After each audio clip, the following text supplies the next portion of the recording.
So last time we were discussing the matrix multiplication example and we saw what is the best and the worst case performance in terms of cache misses when we execute a naive implementation.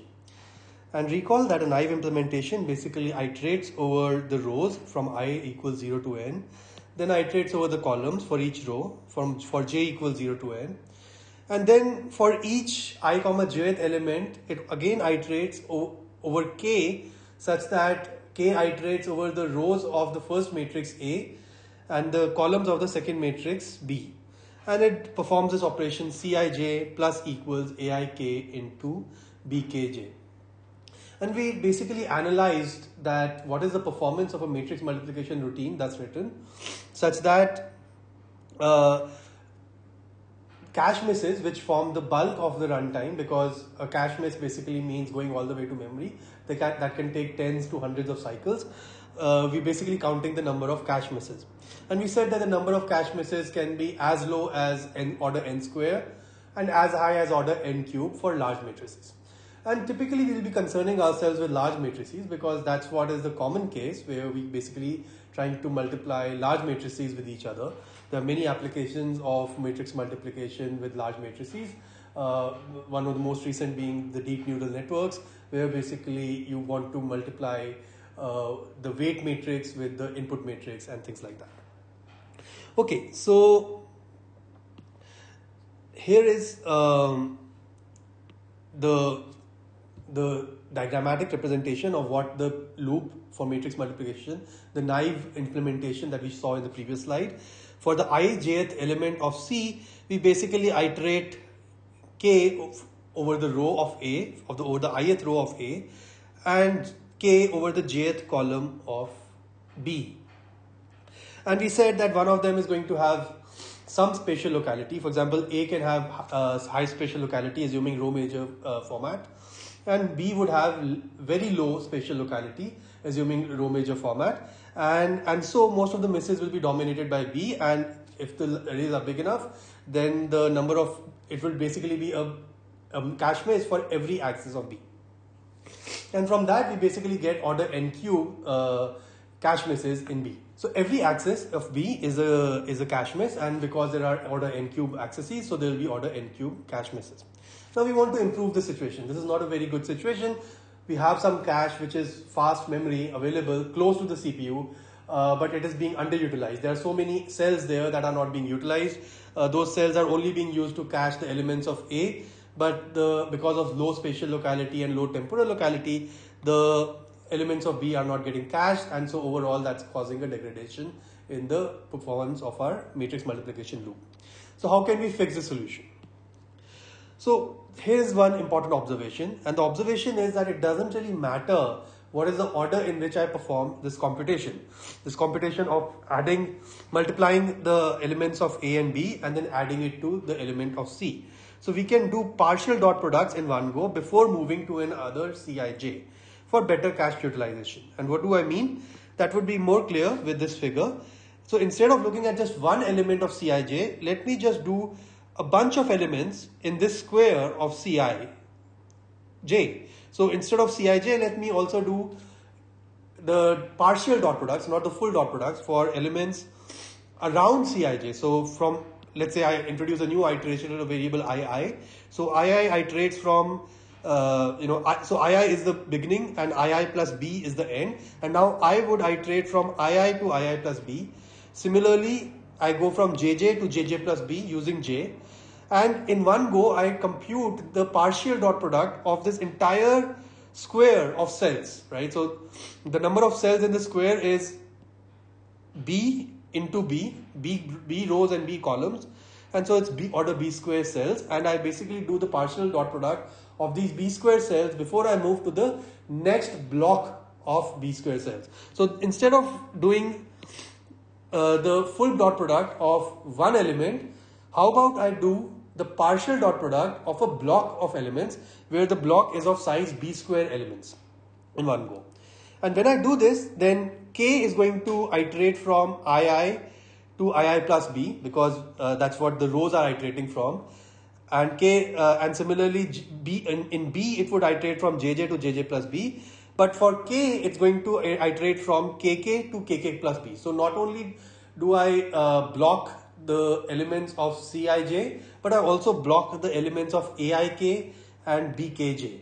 Alright, which means that, and that's why I call it a partial dot product. I don't iterate kk all the way from 0 to n, but I iterate I iterate k from kk to kk plus b, right, on the columns and of A, and similarly kk to kk plus b on the rows of B. So I iterate k from kk to kk plus b, both on the columns of A and rows of the second matrix. I'm calling it B. Notice that the matrix B and the blocking factors B are two different B's. I'm writing them in different colors. So notice that we have reordered the iteration space significantly because the order of iterations does not matter in this case. Why does it not matter? Because addition is commutative and associative. So I can do these additions in any order, and so that's what I'm exploiting to make my matrix multiplication routine faster. And because the order of iterations does not matter, this remains correct. Alright, so I can compute the partial dot product of this block of elements for this block, using this block and this block, and then keep doing this until I have covered all the blocks, and thus I have covered all the elements. So at a very high level, this is what my code is going to look like. Instead of a single multiply, which was Cij equals Cij plus Aik into Bkj, I'm going to do a block multiply from C of Iijj to Aiikk and B Ciijj to Aii. So I should have corrected this. This is Iikk and Bkkjj. Okay, so that's what I want to do. I want to do a block multiply where I'm going to compute partial dot products for the block of elements of size b square, capital B square, which is B is in red, from starting from ii comma jj to ii plus b comma jj plus b. And I'm going to do the partial dot products using elements from aiikk, the block at aiikk and block at bkkjj. Alright, so this is the full code. Now my loop nest becomes a depth 6 loop nest, where the inner loop nest, which is drawn in green, is basically implementing my block multiply.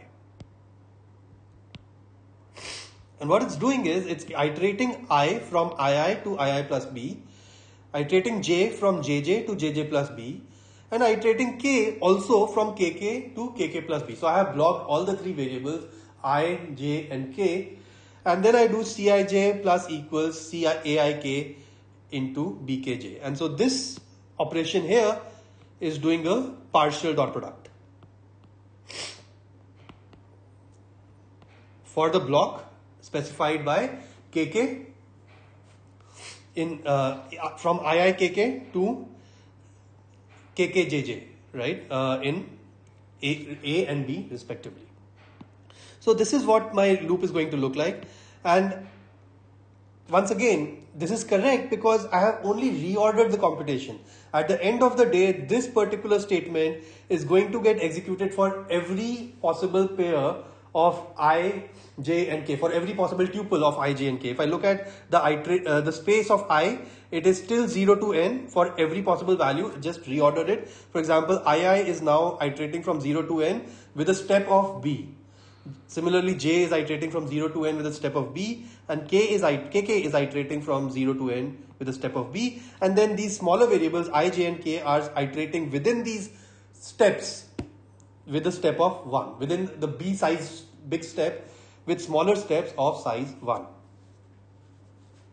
Okay, so overall this instruction, this statement Cij plus equals Aik into Pkj gets executed exactly once for every triple I, j and k for belonging to the space of 0, 0, 0 to n, excluding n minus 1, n minus 1, n minus 1 to be more precise. And this is getting executed for all these elements and I've just reordered the computation, and so, but the final result of the computation is guaranteed to be identical. I've just reordered the computation, the amount of computation is still exactly the same. But this new reordering is giving me better cache locality if I choose my capital B judiciously. Alright? And how would I like to choose my capital B? I would like to choose my capital B so that all this computation that's happening in green, which is part of the block multiply routine, can be served largely from the cache. And so if I basically choose my capital B such that all these three arrays of size b square plus b square plus b square, all these three sub-arrays or sub-matrices fit in the cache. And then if they do, then what we are going to do is notice that this whole green block here is involving n cube computations or b cube computations, but they only require b square data because it's just b square data that needs to be touched. It's aik, bkj and cij, and so we basically going from each block is of size b square, and so we have 3b square amount of data that is being computed on, and the amount of computation that I'm doing on that data is order n cube because we have a 3 loop nest in this green portion of the code. So we are performing b cube computations on 3b square data, and if all this 3b square data can fit in cache, then I would just pay 3b square cache misses while I would have done b cube computation. Recall that in my original code, if my arrays were large, then I would have had to do n cube misses for n cube computation. Now I'm going to be doing b square or 3b square misses for b cube computation. So I have made an improvement in the number of cache misses. And so if L is the cache line size, the number of misses to get a block into the cache is b square by L. B square is the size of a block and L is the size of a cache line size. Assuming spatial locality, we're basically going to access one element, we're going to get the whole cache line. So for the other elements of this b square block, we won't have to go through, we won't have to pay cache misses. Alright, so I'm assuming that all these b square elements have spatial locality, which they do, because irrespective of whether I have row major format or column major format, assuming capital B is greater than the cache line size, then there is a lot of spatial locality because if you access some element, then it brings the entire cache line, and those cache line set of elements are going to be accessed very close in time in our green part of the code, which is part of the block multiply. And because there are 3 such arrays, I also put 3 such blocks that I'm doing inside the inner block multiply. I basically also multiply this by 3, and so that's 3b square by L. But I'm just going to call that b square by L because that's the order of the amount of cache misses that I have. Also recall that some of these cache misses will be less problematic because they will have their own spatial locality, and others would be more problematic, just like we were doing for then when we were discussing for the naive implementation. For example, B has low spatial and temporal locality, on the other hand A has higher spatial locality, and so on. So let's say that b square by L is the number of misses to get a block into the cache of A, B and C arrays or matrices. And number of times we need to bring a block into the cache. Now what about the outer loop? So the outer loop still does not have enough cache locality, but the outer loop is now only going to execute n by b times for each of the loop nest lines, and so that gives me n by b whole cube. So this is just following from our original reasoning. The original naive implementation was giving me an cache miss for every access, and that was order n cube. Now this is the outer loop is going to give me a cache miss for the entire block on every access to that block. How many blocks are there? There are n by b times for every line, and so this is going to be how many times am I going to have to bring a block into the cache? That's n by b whole cube. So what is the number of total cache misses? This is the number of times I need to bring a block into the cache, which is n by b whole cube. This is the number of misses that I pay to bring a block into the cache, because once I bring a block into the cache, then I can basically do some computation on that. So that's b square by L. And so the total number of misses that I pay is n by b whole cube into b square by L, and that gives me n cube by BL. Now this is a big improvement over what we had earlier. Earlier we had order n cube misses for the naive implementation, but now I have order n cube by BL misses. B is coming from our blocking factor, which is the size of our block, one dimension of our two-dimensional block, and L is coming from the cache line. Now it may seem counterintuitive that we have, dividing by B seems reasonable because we are doing the blocking by that factor, but why is there a factor of L that's coming in? And that's because of the blocking that we are doing, we have also improved the spatial locality of accesses to the array B. And because of that, the cache line spatial locality that's built into the hardware also starts playing up and giving us the advantage. And so overall, we get an order BL reduction in my number of cache misses. And this is a significant reduction. For example, if I have L1 cache and I use a block factor of B equals 8, so that gives me, that should give me an order of at least 8x and more reduction in my number of cache misses. And in fact, I can do blocking at multiple layers of the cache hierarchy.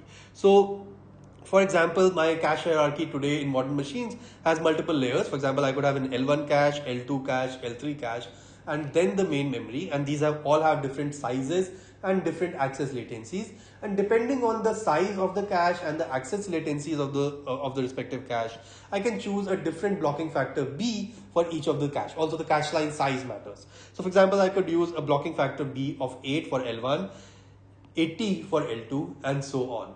And when I use different blocking factors for different levels of cache, what does this mean? It means that I actually am increasing the loopness depth. So in my previous slide, I showed you a blocking implementation that had a loopness depth of 6 because I had an inner loop which was doing a block multiply. But now if I do blocking at multiple levels, let's say for L1 and L2 separately, then my loopness depth would become 9. The second triple of loopness is going to be for, let's say, L2, and the innermost loopness would be for L1.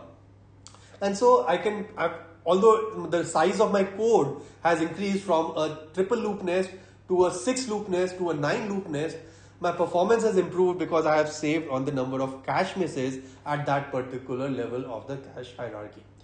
Notice that the value of B is sensitive to the nature, size, and associativity of your cache and needs to be chosen in a appropriate manner depending on the machine that it's going to run on. So in practice, blocking improves runtime by a factor of around 3 on a modern uniprocessor machine. Now this may seem surprising to you. In my previous slide, I had said that if I use a blocking factor of B, then I should basically have an improvement of B into L in terms of cache misses.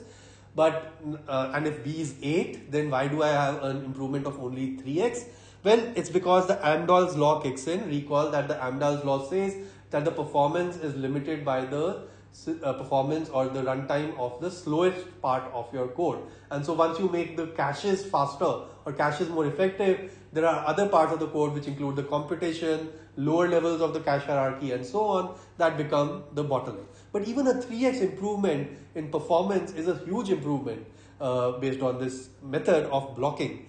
This whole optimization and transformation that I described is also called blocking, and it's a very popular transformation, not just for matrix multiplication, but for other types of computations where computation can be reordered. Recall that we are basically relying on this fact that we can completely reorder this computation, and that's what we have been doing to implement blocking.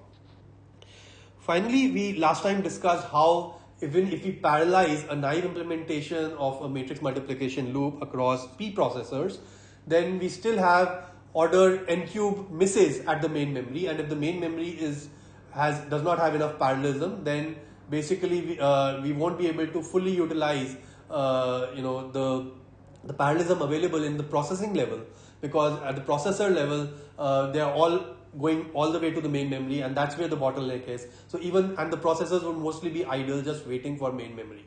And so even though I have P processors, the performance improvement that I get by row parallelization would not be much. But now with blocking, we can now again do row by row parallelization. So we can, for example, after we have this 6 loop nest blocking implementation of matrix multiply, I can do a row by row parallelization of the 6 loop nest for the top level loop, and then I can expect actually the similar behavior, but this time each of these CPUs, each of these P CPUs would have their own caches, and each of those caches would basically be able to utilize all the cells in those caches, on the lines in the caches using blocking.